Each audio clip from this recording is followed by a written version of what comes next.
Animals fight with members of their own species for a variety of reasons. They compete for food, mating partners, and territory. In fact, this kind of fighting helps to provide a social hierarchy which helps the survival of the group. However, the mechanism of how it's decided who is a winner and who is a loser is not well understood. Now, scientists at the Riken Brain Science Institute in Japan have published a paper in Science describing a mechanism that involves a structure deep within the brain called the habenula. This structure is important for terminating a fight, whether it's the winner or the loser. So it turns out that what is important is not brawn, but rather what happens in the brain. Let's go talk to the authors about these research findings.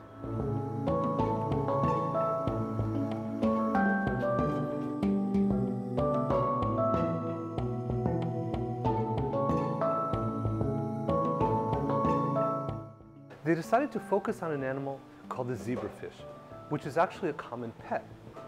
Zebrafish have become popular model animals in neuroscience. It's easy to make genetically modified animals, and they're also transparent. And very importantly for this study, the males like to fight. In previous studies, you looked at the role of the habenula in fear response and adaptive behaviors. What made you decide to focus on fighting? I have been interested in the regulation of fight for a long time, even before I started working on habenula. After I studied about the habenula, we discovered that habenula is once connected with a brain structure called interpeduncular nucleus, and then that structure sends out the axons towards the area of the brain, which controls not only the fear response like freezing or flight behavior, or even actually fight. So I actually wondered whether the same circuit may be also involved in the regulation of fight. When you were doing this research, was there anything that was particularly challenging that gave you a very difficult time? First of all, none except me suspected that habenula is actually involved in the regulation of fight. So I had to persuade my colleagues, especially postdoc Min E, to work on this subject. So Min E luckily showed interest. That was the most difficult part. At the beginning, we don't know the role of the habenula in fighting behavior because nobody mentioned about this circuit is involved in the aggressive behavior. Therefore, we start to study the role of the different part of habenula in the regulation of the fighting behavior. When we put two male fish into the small tank, they first display each other, then swim in circle for a while, and start to attack by biting until winner-loser determination. Usually, the fight terminates within 10 minutes. After winner and loser determination, the winner usually swims freely in the upper part of the tank. In contrast, the loser stays quiet at the bottom part.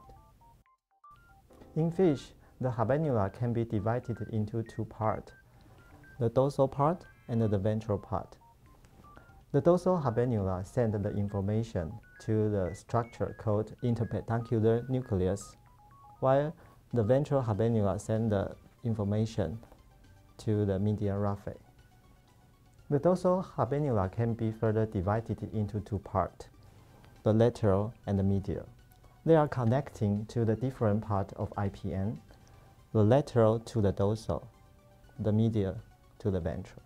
We found that the lateral circuit is preferentially activated in the winner fish, while the medial circuit is preferentially activated in the loser fish.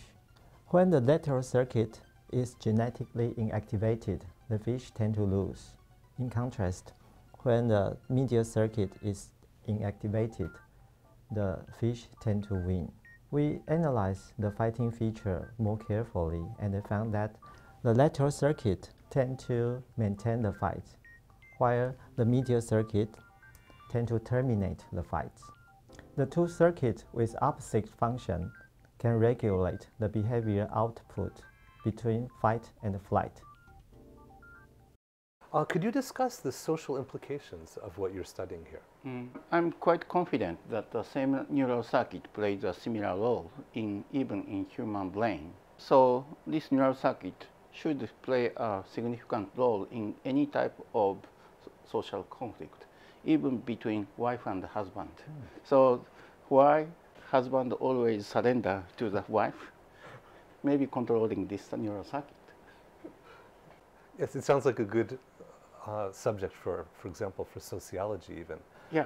Or political science maybe could. Yeah. Any conflict has to be seized at some point by the concession of both parties.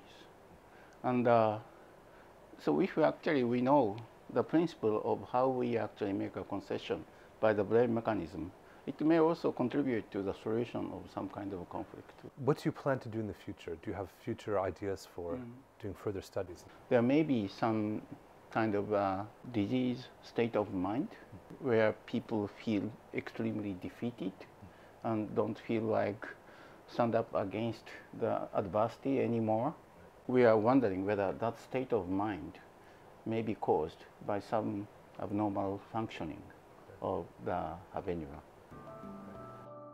It has been very interesting talking to Dr. Okamoto today, and I really look forward to seeing what work they do in other animals to see what else we can learn from these kind of studies.